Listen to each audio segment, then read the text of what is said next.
Hello and welcome to the third edition and episode of the Tolkienist podcast. I am once again joined by my brother, Ryan, who has a podcast of his own known as Soul Tree, which is a psychology podcast. You should all like and subscribe. His first episode is a discussion of Lord of the Rings from a psychology analysis view. Frodo Baggins. It's about Frodo. We do a character analysis of Frodo, so be sure to check that out. I'd like to welcome you guys all in again. This has been about a week since we did our last podcast, maybe longer. Been trying to get Ryan back in here. He was feeling a little under the weather, so we had to wait, but I definitely wanted him back for the third episode. Got a lot of positive feedback for having a guest. Ryan, you have anything to say? I'm really happy to be here. It's going to be awesome. Let's do this. Yeah, I just, before we start on the third movie review of The Hobbit, the Battle of the Five Armies, I just want to talk about the state of the channel. I've not released any LOTR explained videos for about a week. The reason is these take a long time to produce and I haven't had as much time. I'm working on a fourth episode, which should be released shortly. I have been doing a lot of gaming streaming. If you guys want to check that out, I stream a lot. I don't really discuss the lore, but it's kind of fun to watch Lord of the Rings gameplay and experience that. So be sure to check that out, guys. Well, let's delve right in. The third movie starts off with the Master evacuating from Lake Town. Yeah, this scene was interesting. I mean, it wasn't... I don't have any really negative feedback about it. It was actually pretty reasonable, I thought, the way that they set that scene up. And in general, I totally fucked up. What? I just had nothing to say about it. Well, I don't like the scene. Honestly, I hate everything with the Master and Alfred. So I didn't like it. And then Tauriel's like looking off in the distance dramatically. And then, but, you know, Bard kills Smaug. Smaug. Smaug? No, it's a joke because everybody in the movie like really wants to pronounce it correctly. But, you know, when I was younger, I always just said smog. Like, you know, like pollution. But I think Peter Jackson emphasized that it's smog or like smog. Smog. It's pronounced smog with just an emphasis on the U. Anyway, that's never mind. But Smaug is he's killed by Bard in a very dramatic scene with his son, and there's a, you know, I didn't mind this scene. I thought it was a little ridiculous. I thought he should have just used his bow, like in, you know. Oh yeah, wasn't his boy like holding? Yeah, his son's like got like the missile and on his he's like, shoulder. "Stay still, son. Don't move." They make Smaug look like a complete idiot. Like he doesn't see him lining up the shot, and like it's just, you know. But I like I like how the dialogue. He's like, "Who dares to stand against me?" I didn't mind that. The intro definitely sets up perfectly a terrible intro for less than okay movie, in my opinion. That's the only good part about the intro is probably the dialogue done by Benedict Cumberbatch. Anything he does with Smaug, I think, was really good. Yeah. He had a pretty good presence with the dragon. So he's killed. Smaug's killed, and I believe early in the movie, Galadriel comes to rescue Gandalf as they try to steal his elven ring of power and cut off his finger, and Galadriel, like, spontaneously combusts that giant orc. I don't know what even happened. I think he like exploded. Yeah. Something crazy. Yeah. Cool to see Galadriel's powers, I suppose. Yeah, I thought so. I actually really think that this was my favorite part of the movies, when Galadriel and Gandalf and Saruman and Elrond are all together. With Radagast. With Radagast coming to rescue Gandalf. I thought that was so cool. I think the way that they filmed their powers was awesome. We never really got to see that in Lord of the Rings. We never got to see them in action. Saruman, we got to see him fighting Gandalf and doing some other things, but we didn't get this level of intensity in combat aside from the scene where Gandalf and Saruman fought. So I thought that was good. The only issue with it is it still doesn't make any sense, like I said in the last review for the second movie. It doesn't make any sense that they all know that Sauron has returned. And and it just totally contradicts the movies. So Yeah. that still like bothers me a lot. But if you take that away, this scene was cool from a fan service perspective to get to see them using their powers. Oh my god, it was so amazing, badass how Galadriel cast Sauron out into the distance. Like how cool was that? Yeah, I mean, it definitely contradicts the setup for the Lord of the Rings, like you were saying, but it was cool. I think I'll take care of it. Sauron. And then that was weird. Like Saruman's just like, leave Sauron to me. Like, okay. Like, yeah, everybody's like, all right. Oh, okay. You got it. Sounds good, man. Thanks, Dad. Yeah, it's like, you got it. Like, it just took all of us combined and all of Galadriel's power to cast him out, but Saruman's gonna go take care of him himself. Maybe that's accurate to the lore, but they put it in a ridiculous way, in my opinion. You know, I didn't mind the scene. Christopher Lee looks, I mean, like, the way you could tell they sped up him swinging that staff around against those CGI monsters. Well, yeah. I mean, it's not as crisp and smooth as it could have been, but, you know, you're working with some old actors, so... Elrond, for some reason, reminded me of Agent Smith more than ever from The Matrix, like, in these scenes. Like, just the look on his face. I don't know. I don't remember that. It's just,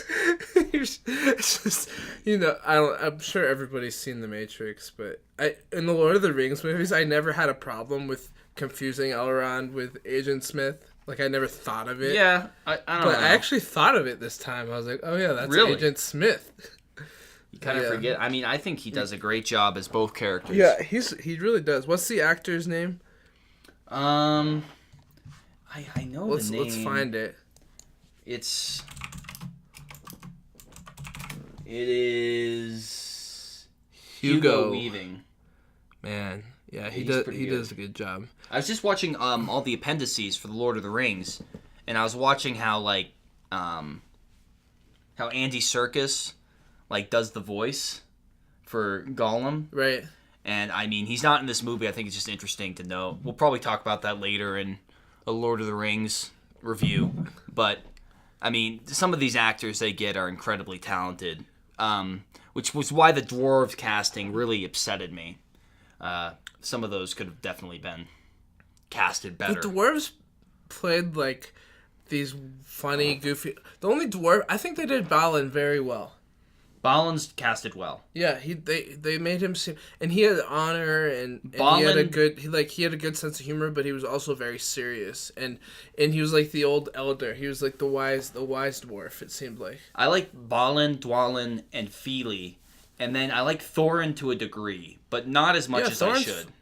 Thorin does a good It seems like the cast for Thorin. What was his name? It should be.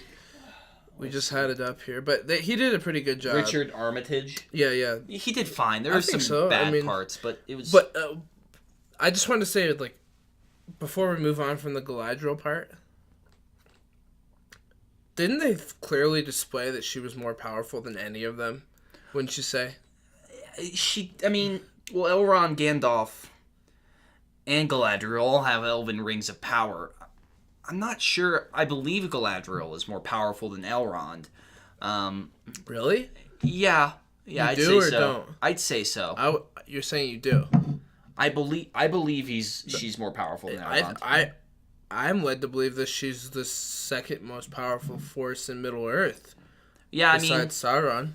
That's definitely. I mean, Tom Bombadil is definitely more powerful than Galadriel. Right. In my opinion, there's probably something written about this, and some fans are probably whatever writhing at the fact that we're getting this. If they're gonna nitpick this, then I'm just a casual fan.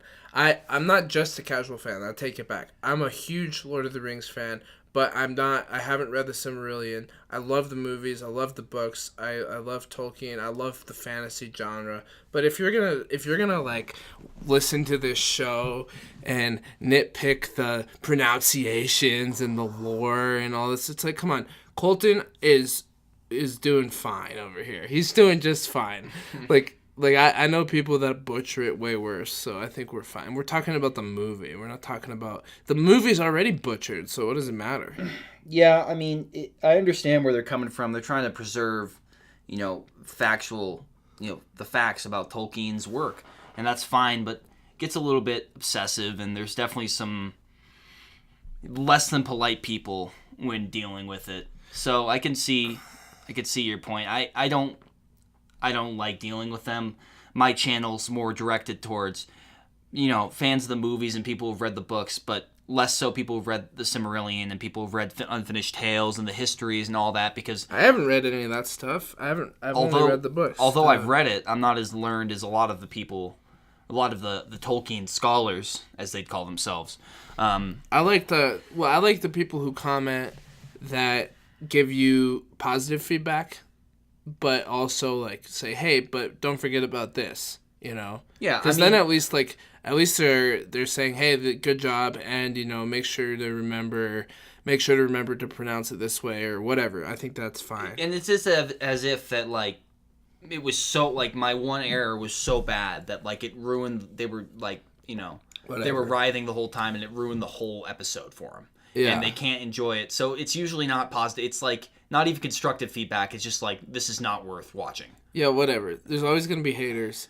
And all I'm saying is if you don't like this Galadriel scene, then you're a hater. Because I don't like the scene that much. What? It's so cool how she casts Sauron into the distance. I mean, it's so much. I mean, compare the scene to the Weathertop scene with Aragorn and the actual actors that they had. And Aragorn, first day on set, is at Weathertop. Never held a sword in his life. And Viggo just goes and just kicks the shit out of 6 Nazgul or 5, I believe. I love the Weathertop scene. Yeah, but like if you compare the two, I think it's vastly inferior. But whoa, hold on a second, because we get to see Galadriel basically show off her full power and show that Sauron's still not able to overcome her, and that she is a force to be reckoned with. So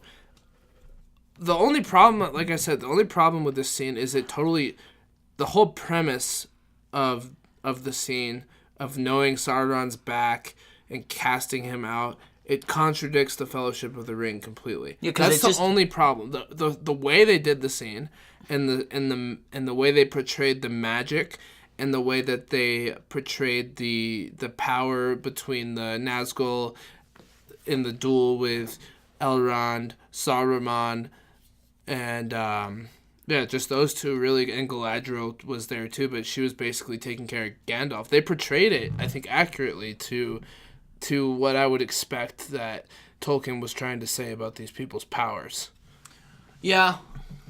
I mean, the power of influence is definitely the most important power, in my opinion, in Tolkien's work. And that's Gandalf's power. Gandalf and, the other Maiar and others, that, they weren't supposed to directly combat Sauron. They were supposed to help the people of Middle-earth rise up and defeat him. So maybe this scene kind of contradicts that. But if it's written somewhere that the White Council, expelled Sauron as the necromancer, maybe they did. I don't know, because it doesn't make sense. The problem with this movie entirely is that when Tolkien wrote The Hobbit, he wrote it as a children's book, and he didn't know he was going to be writing Lord of the Rings.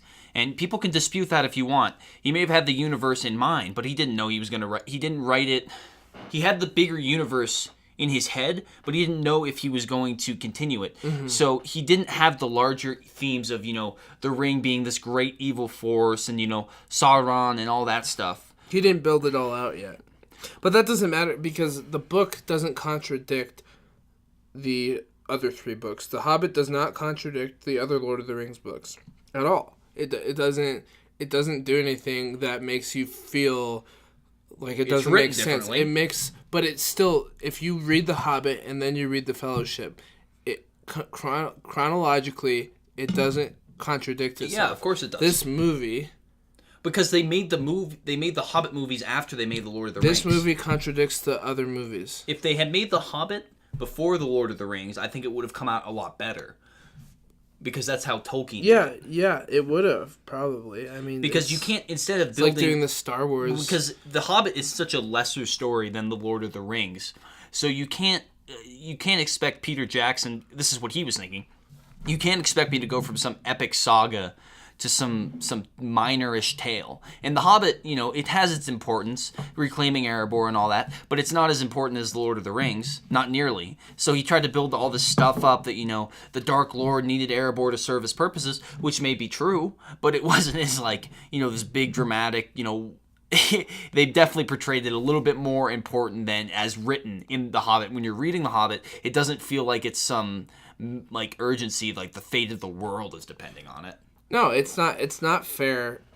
I mean, we talked about this in the last review, so I don't want to beat a dead horse. But it's absolutely not fair for them to portray Sauron coming back, or coming back this early in the time, because it contradicts the beginning of Fellowship with Gandalf and Bilbo's birthday and all that. And listen to our last episode if you want to hear our thoughts on that. But I don't want to speak any more on it because I'm a little foggy about the actual lore behind what Peter Jackson was basing these scenes off of. So I'm not going to say something that I don't know. Speculatively, I'm sure he did take some liberties for sure. So let's move on. We're kind of in a big digression right here. So we return to the Lonely Mountain. Thorin is obsessed with the gold sickness, and he's greedy, and he's telling Dwalin off. And, he sees the dragon and the gold, and he's, tripping out. And he's kind of suspecting the other dwarves that took the Arkenstones and betrayed him and all that business. And I don't mind these scenes. Again, I'm not a huge fan of Richard Armitage as Thorin. I thought he did okay, but I thought that, would have been could have been some better casting choices. So these scenes are fine. They're not great. They're fine, in my opinion. Gold is more important than the life of any man. Remember that scene? Is that what he said? Yeah, something like that. You cannot count the lives of men related to gold, or something like that. It was a quote. I'm pretty sure. No, I think Thranduil said that. Didn't Thranduil? No, it was Thorin. Thorin said that. It was later on in the movie. He said, it was when they were basically the dwarves. war. When the dwarves were sacrificing themselves. The dwarves were. Yeah, we're gonna get to that point. Yeah. Anyways, but Bard, I thought the greed scenes were pretty cool. It was kind of like a psychedelic filming, because it was like he was basically under the influence of a drug, which is greed. Because what happened, according to the movie, is the dragon's greed contaminated the energy of the mountain, so it affected everybody who was living in there negatively, especially Thorin. Gandalf even said some more than others.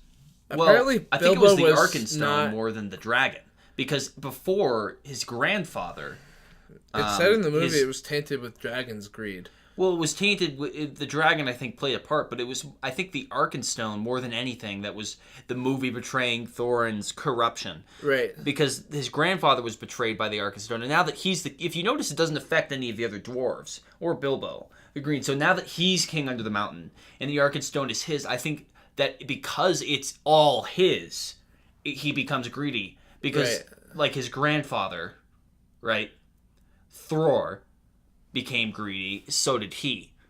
So I think it's interesting. I think the psychedelic was a really good point. It's kind of similar to the Mirkwood scene in the second movie, where Bilbo's tripping out in Mirkwood. So I thought it was cool. The cinematography's good. Yeah. Again, the acting. I just thought it could have been better. It was fine, again, but it's not up to the expectation at level I've set. I wish we had the rights to play an audio clip of Thorin, in one of the greed scenes. We could play it, but just like a 30-minute clip, because it was 30 seconds, excuse me, because there was some cool little clips there where he was getting super into it, and he was saying things to the other dwarves that were making them kind of blowing them away, how sick he had gotten in his mind. And I thought that that was kind of a neat little piece there that they did. Yeah. Yeah, I thought it was neat. Neato. Neat. Yeah, it's great. So after that, Bilbo's like, okay, Thorns being an asshole. I'm gonna take the Arkenstone, and I'm gonna go give it to Thranduil and Bard, so they can use it as a bargaining chip, and maybe we deflate this whole situation so Thorin and the dwarves don't die. Yeah. And he returns. He gives it. Gandalf's like, Bilbo, that was kind of stupid, but you're brave for doing it, right? And Bilbo returns to the mountain, and Thorin figures out that he gave him the Arkenstone when Bard comes by and is like, look what I got. And Thorin's like kind of pissed, and he's like, throw him over! And trying to kill. At first he doesn't think it's real. Yeah, he thinks it's... he's delusional. He's absolutely delusional. Right. And then when Bilbo says, no, it is real, that's when Thorin's like ready to throw Bilbo over the wall. He almost kills him, yeah. So and Bilbo saves Thorin's life at least once, maybe twice, right? Throughout this saga, or yeah, I mean, Thorin saved his life in the first movie. In the first movie, Bilbo saved his life, and then I guess Bilbo saved all their lives with the barrel rescue, and so I mean, Bilbo has been he's been the MVP of the company for sure.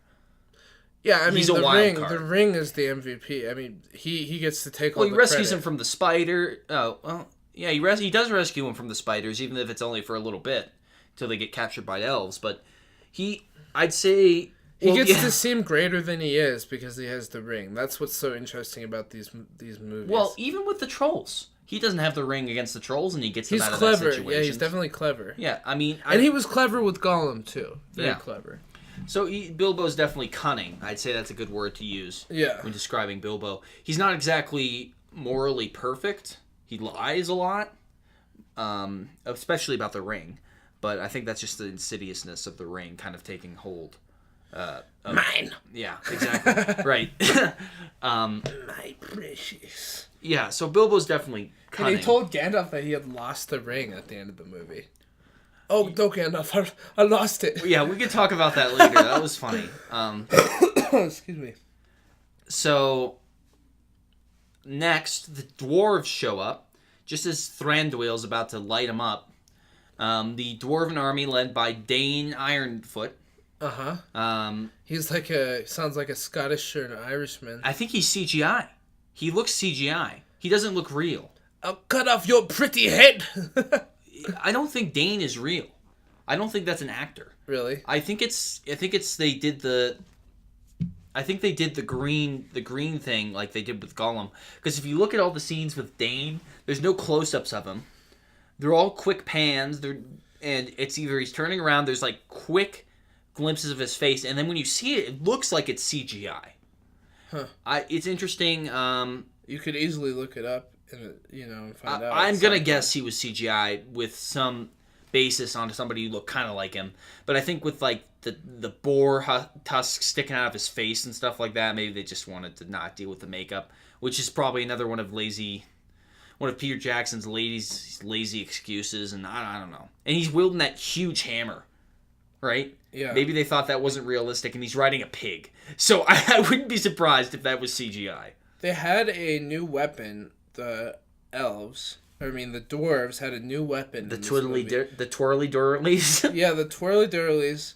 That when the elves released their arrows towards the dwarf army, the twirly durlies came out and like tiddly diddlies. They cut out all the arrows and then like impaled a bunch of elves.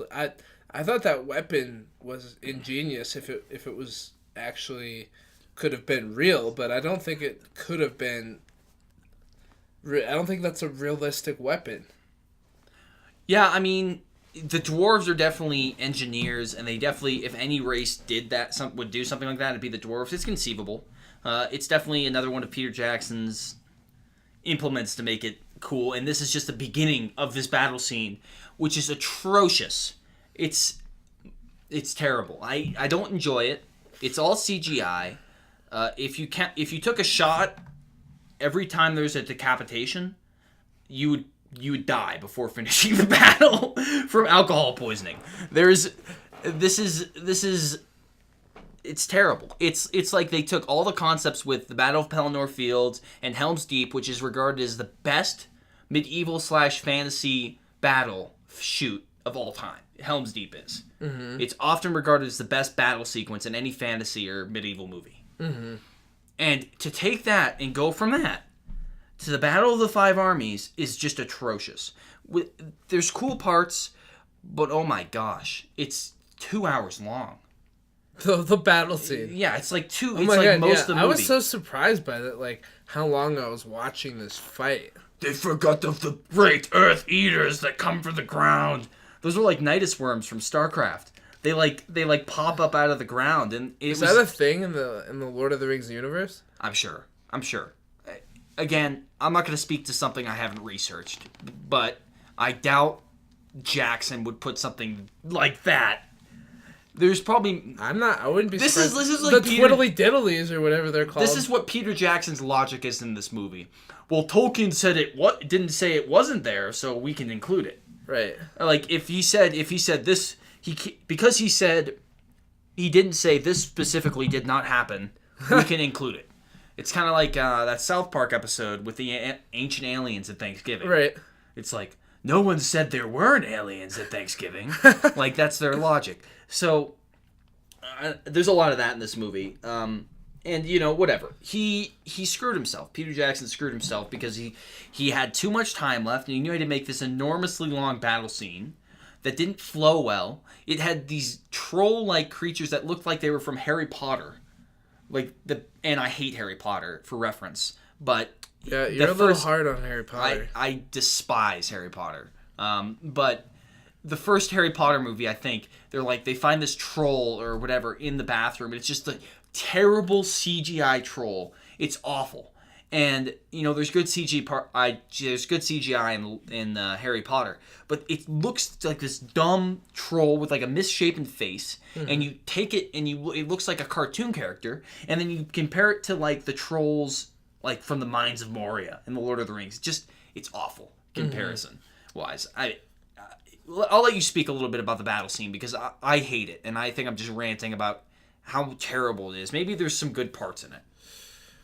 I think the overall story arc of Thorin coming back to his senses was okay within the battle. I mean, for a long time, he was the real suspense was that he was kind of betraying his kin, and then he had to eventually come to grips with themselves when one of the dwarves was like, "You're not my king anymore. This is not my king. You've lost who you are." Or he was like, actually, he basically said, "You've always been my king, and you've forgotten that," which is... Oh, no, he said, "You sit here with a crown upon your head, yet you are lesser now than you have ever been." Yeah, so he insults him. He doesn't say, "You're not my king," but he implies that he's not a great king at this point in time. And Thorin said, "Don't sit here and insult me." And so basically, I thought that was a good character arc for him to then, like a few minutes later, decide to come back out and help everybody out.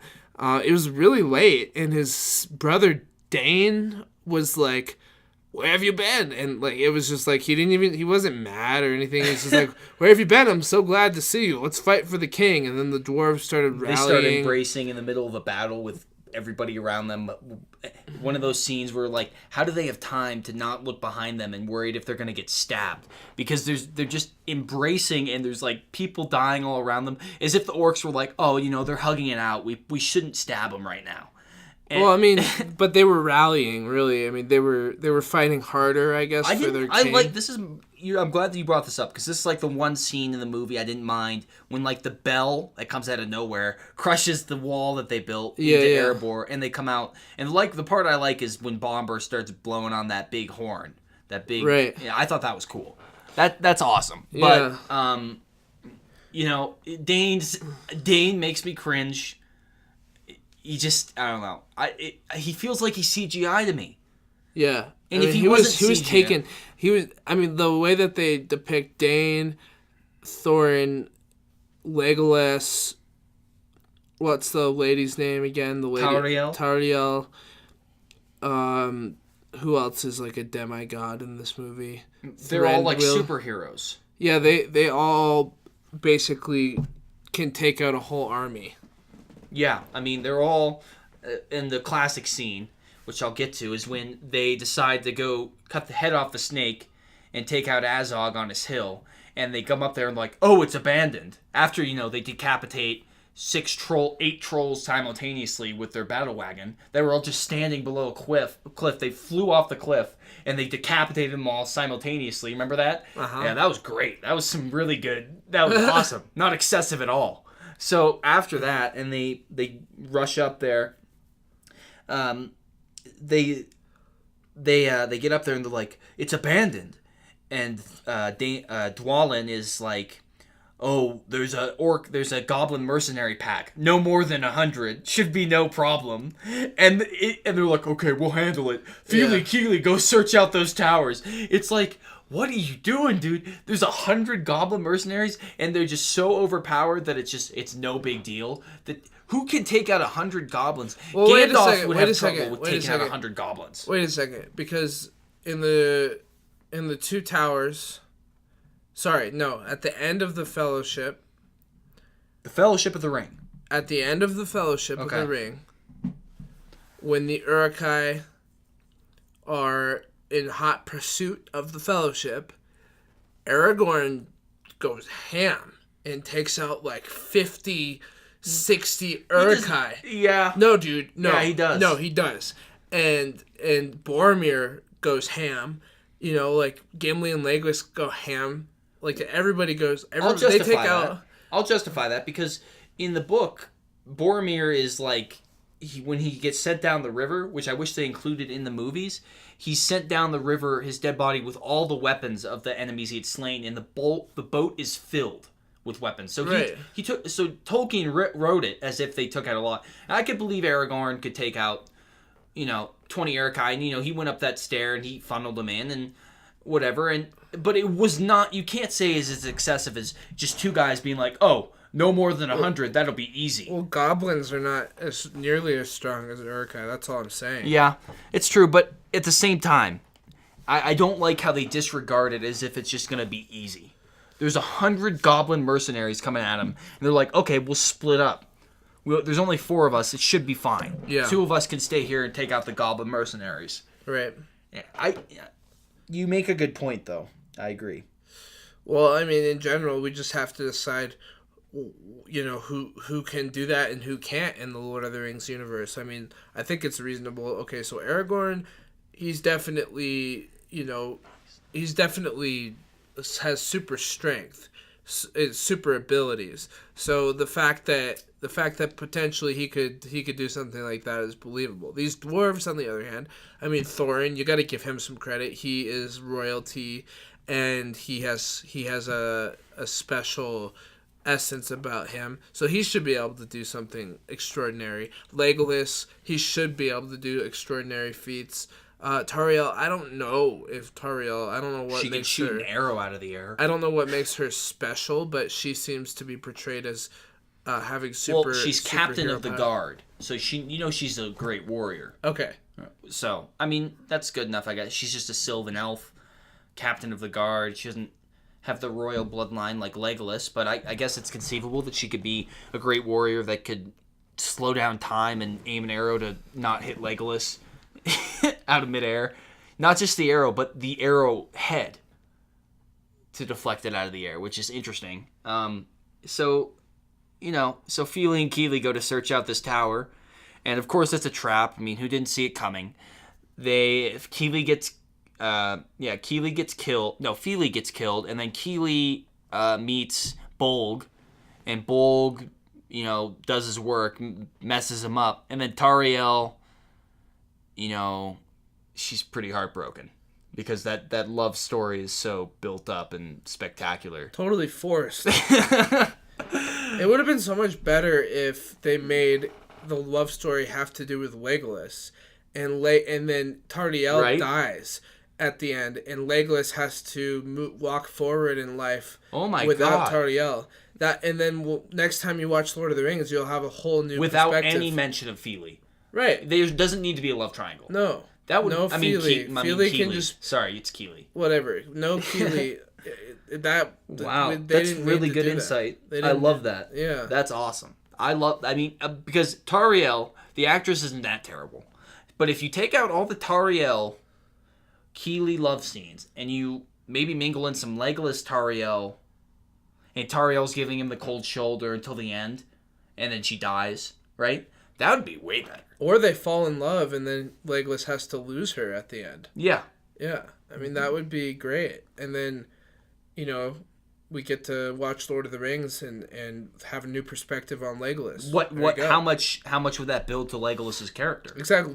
That's the problem with this whole series is it does nothing for Legolas's character except for show that he can do some badass stuff. I mean, obviously we already knew that. We watched him slide down elephant tusks and ride on sleds. Ride on shields as if they're sleds. And, it wasn't necessary. We didn't need to see that Legolas had all these powers. This movie destroys his character. It doesn't not just not build it. It destroys it because it portrays him as a cold-hearted, non-caring asshole, really. I mean, he doesn't care about the dwarves when they're about to die. He doesn't care about the people of Lake Town, really. He's kind of just a dick, and it doesn't, he's not portrayed like that in Lord of the Rings, so he must have done a lot of emotional self-help. Maybe he read a couple self-help books between The Hobbit and Lord of the Rings, and it also changed his eye color for some reason. Maybe he changed his color contacts out. Yeah. So, Thorin and Azog have this big battle scene, which I thought was cool. Again, it's a little bit, the CGI... It's not nearly as cool as it was with the sword choreography. I mean, the battle between Lurtz and Aragorn was much better, but I didn't mind it. And, they end up killing each other. And then you get this Thorin death scene with Bilbo and Thorin. And I've gotten mixed feelings about this scene. A lot of people do. What do you think about his death scene and how he speaks to Bilbo? Okay, so the last time I read The Hobbit, I was probably 12, okay? So it's been a long time since I've read The Hobbit. I've read The Lord of the Rings within the last couple years. But when I read The Hobbit, I remember pretty much when Thorin dies that he has as he's on his deathbed, because in the book I believe he was on a deathbed. Yes. He wasn't in the field of battle. He had been injured, and then he was the cartoon displays him, the 60s cartoon displays him in a tent.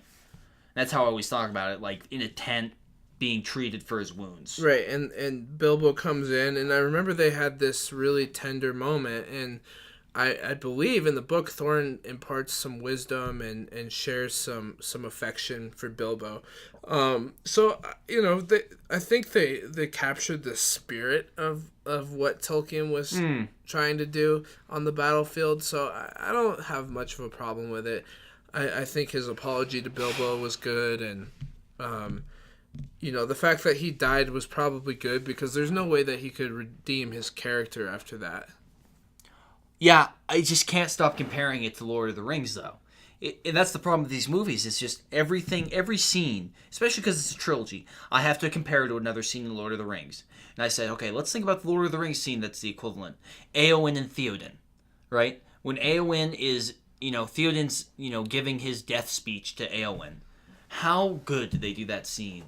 He's like, I go to the tombs of my forebearers who hold mighty company, right? And it's an awesome scene. It's makes you want to cry.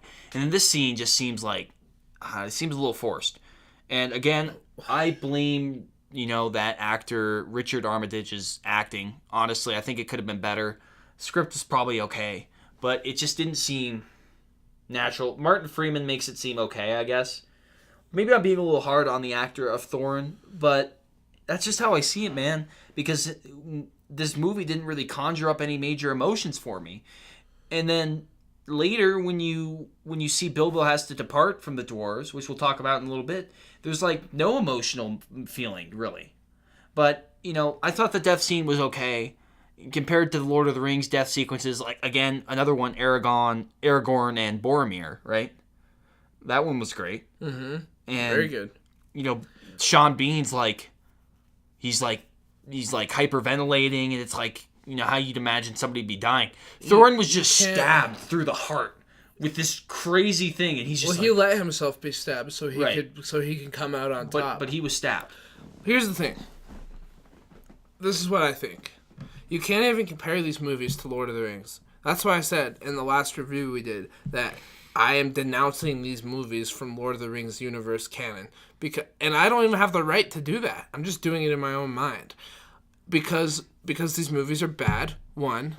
Two, because the sequences are contradicting to the actual story that I remember watching in Lord of the Rings several times. And three, because the sequences that like you just talk about, they don't capture the same emotions, they don't capture the same seriousness as Lord of the Rings, or the same sense of importance as far as this mission that we're on is a mission to save the world. And yeah, that's not what The Hobbit's about, but they totally make it like this what is there, like 50 decapitations? It's insane. They make light of the decapitations are just, it's way over the top. They make light of the story is what I'm saying. I know it's not as serious as Lord of the Rings, the movies, but they make light of the stories. Yeah, it's definitely not as good as the Lord of the Rings in any way, really. There's really no part that you can say was superior to Lord of the Rings. Not the filming, not even the CGI. So, when you're right, you shouldn't compare these movies, but I can't help it. It's the same director. It's, a lot of the same cast. There's so many similar things. The same composer of the music. It's just it's atrocious in comparison. Standalone movies, I think they're okay. I've rated them as okay. But when comparing them to Lord of the Rings, they're awful. Right? It's just like the prequel experience with Star Wars. Right? You look at those movies and they're not nearly as good as like A New Hope, Empire Strikes Back. But if you watched them alone and you didn't know anything, you might think they're okay. Mm-hmm. Right? So let's just wrap up the actual movie. So Bilbo attends Thorns' funeral in the extended edition. This is what we're reviewing, by the way, for anybody that wasn't aware. So he's at his funeral, and they say goodbye, and he's talking to Balin, I believe, or maybe he's talking to.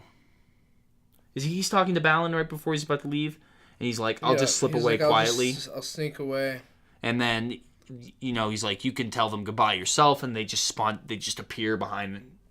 Somehow they just appear there. Leaving, yeah, right. somehow. So they appear there, and there's no embraces, there's no hugs. It's kind of feels weird. I guess that a hug wouldn't be appropriate for somebody you just shared this major adventure on, but he's just like, "Tea is at 4.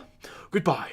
Hey, I thought that was good. Martin Freeman captured some emotion. Well, there. Martin Freeman did a good job, but like I didn't feel anything. Did you feel sadness? I felt like a little bit of sadness. Yeah. How can you feel sadness for characters I'm not even remotely because attached Balin to? did a really good job, and so did Martin Freeman. So did Bilbo. Excuse me. Well, Bilbo.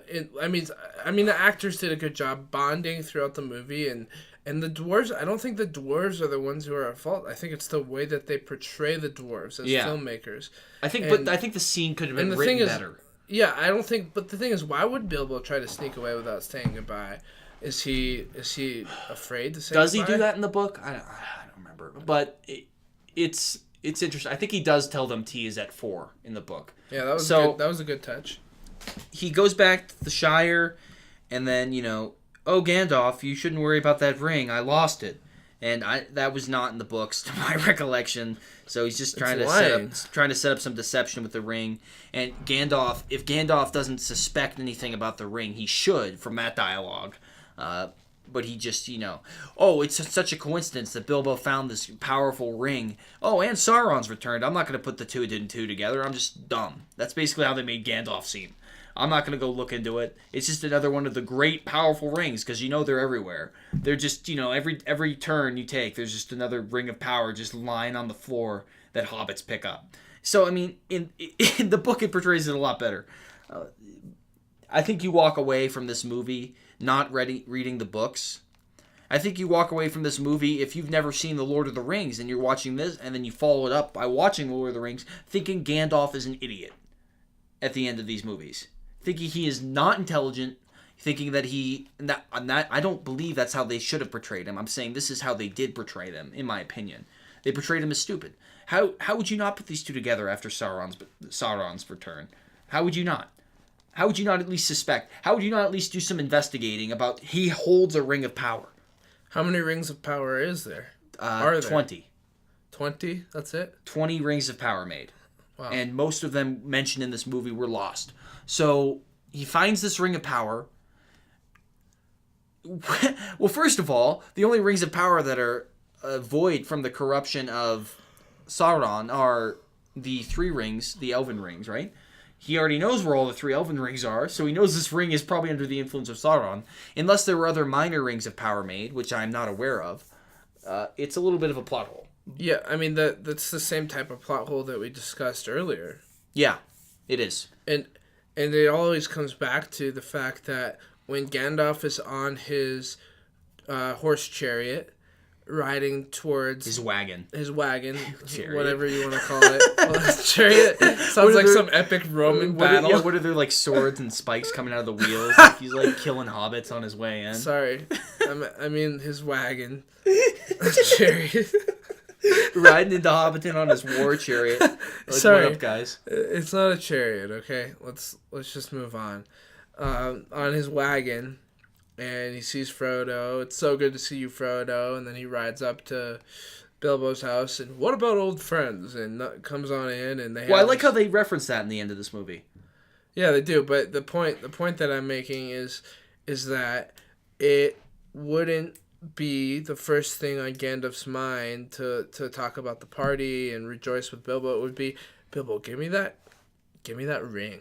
Give me the ring? What do you mean? Give me that ring right now. No, not give it to me, but let's take care of this is what I'm saying. Like, let's take care of this. It is definitely issue. a mission of his. The reason he's there is to one of the reasons he's there is to make sure the ring gets passed on to Frodo, right? I don't know. Yeah, I don't know if that's explicitly. He very adamantly wants Bilbo to leave the ring. That for was Frodo. After he figured out. That was after he figured out that Bilbo's greed for the ring has grown. Well, yeah, but it was before he knew it was the One Ring. Yeah, it was before he knew it was the One Ring. He comes to Bag End not suspecting anything about Sauron or the ring. Okay, that's what's implied.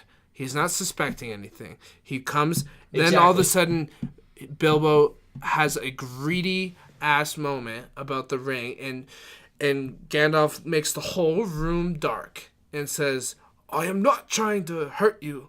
I am trying to help. And then basically... Do not take me for some conjurer of cheap tricks. Yeah. Yeah. That's what happened. That's why he started becoming suspicious of what the ring had done to Bilbo. That was after he decided to come visit Bag End. Yeah. Yeah. Okay. Fine. So do you understand what I'm getting at here? Yeah, I do. And the movie ends, finally. The Battle of the Five Armies ends after 2 hours of decapitations and another hour of Thorin walking around Erebor being like tripping out. It finally ends, and I just want to talk about Peter Jackson and just do a quick wrap-up of this trilogy. We've done a lot of discussion, but we're at the end of the review. So, Peter Jackson, I think... If he was listening to this podcast, this is my message to Peter Jackson. Good luck with this new project you're doing. I'm glad you've moved on. Clearly it wore you out. If people want to bring you in to help for the Amazon TV show, I think that'd be great. But I do not trust you with any more power in the Lord of the Rings universe. I don't trust you to make decisions. In the Lord of the Rings, after watching the appendices again, your decisions were checked constantly by a lot of fans. And it feels like in these movies, people just thought, oh, Peter Jackson already made a great trilogy. We don't need to ask questions, especially on set. I feel like they're just like, yeah, this is going to work out. Because when we suspected something was going to not work out in the Lord of the Rings, it all did. So we're just going to trust Peter Jackson. Same thing that happened to George Lucas in the Star Wars prequels, which is so comparable to this. I can't state it enough. Yep, I agree. He was unchecked. I feel like there was, oh yes, Peter, that sounds great. We'll cut off. Why 4? Why just 4 trolls? Let's do 8. Let's cut off let's cut off 8 trolls' heads at the same time with this battle wagon, because Peter Jackson. Chariot. Ah, yeah, good. Gotcha. Yeah, good. That was good. So obviously, he's kind of like Michael Bay in this movie, whereas before in the last movie he was kind of checked, less so in the Hobbit films. Peter Jackson is not a good movie. Yeah, this is not a good trilogy. Final rating of the Battle of the Five Armies, 5.5. I'd say. I gave the other 2 decent reviews. This one is atrocious, in my opinion. It is the most atrocious of the 3. There's not that one good scene. Notice how in the other movies I said, there's this one scene that redeems this movie. There's no scene like this. The only thing remotely like that I mentioned was when Smaug in the beginning was talking to Bard, and that wasn't even that great. There's no redeeming scene in my mind that I just said, wow, they nailed that. I love this scene. Yeah. If I had to put up a fan edition of The Hobbit, just cutting out a bunch of shit, I would cut out basically this entire movie and say, this is unnecessary, okay? Just skip to the part where Bilbo gets knocked over the head and wakes up after the battle, okay? Right. Because that's what happened. Did you say Peter Jackson's working on a new project? Yeah, it's called, what is it called? Internal Engines, something like that. Mortal Engines. It's about these cities that are on wheels, and they consume smaller little towns in a distant future. Sounds like a Discworld type of. It's crazy. It looks good. Discworld is different. I like Peter Jackson. I like King Kong. I think he's a good director, but I don't trust him anymore with Lord of the Rings. Again, if they want to bring him on as a reference, as somebody to help, and because he has some. I mean, obviously he did a great job with Lord of the Rings. They can kind of funnel that into the Amazon show if they want to bring him in to help. That'd be great. I doubt he's interested because he's probably received a lot of grief for this movie. And my own experience with the die-hard Tolkien fan base is it's pretty exhausting. So I doubt he wants to go back into that. But you know what, Peter Jackson, we appreciate you for trying. If somebody else had done these movies, they might have butchered it just as bad. It sucks that it had to be you. Let's just say that. Yeah. We're going to leave it at that. Once again, thanks, Ryan, for coming on. This was awesome. Thanks for having me. Again, check out his podcast. It is Sultry. You can find that on iTunes and Podbean. I am not yet up on Podbean or iTunes, but if you guys would like me to do that, please tell me in the comments, and I'll be sure to get it up on one of those. Do your fans email you with questions and email? stuff? What do you... That's what a lot of radio shows have. Fans email them with topics or questions they want them to talk about. What is it, the 1800s? That's what podcasters have. I usually, but you have YouTube, so people can comment. If you guys would like to have a conversation with me, you can leave a comment with your Discord name, and I'll add you, and I'd love to talk to you about the channel. I'm not interested in emails. I'd rather do an instant message chat. So I'll be happy to add you on Discord. Great. Again, leave a comment, subscribe if you enjoyed this content. If you didn't, please just write the most despicable, horrendous thing in the comments about how much you hate me and how I'm not doing any service to Tolkien. I don't deserve to be a Tolkien fan, and how anybody who hasn't studied Tolkien for 50 years and read the books a million times and everything he's ever written is a disgrace. And any mispronunciations should be met with burning at the stake. So please do your best to do that. Absolutely. I love it. It makes me feel great. So thanks, guys, for tuning in. If you have any additions for a new podcast, a new episode of LTR Explained, again, leave it in the comments. Thanks, guys. Or send me an email. Oh, yeah, send me an email. I will not be giving it out. Maybe you can guess. All right. See you guys.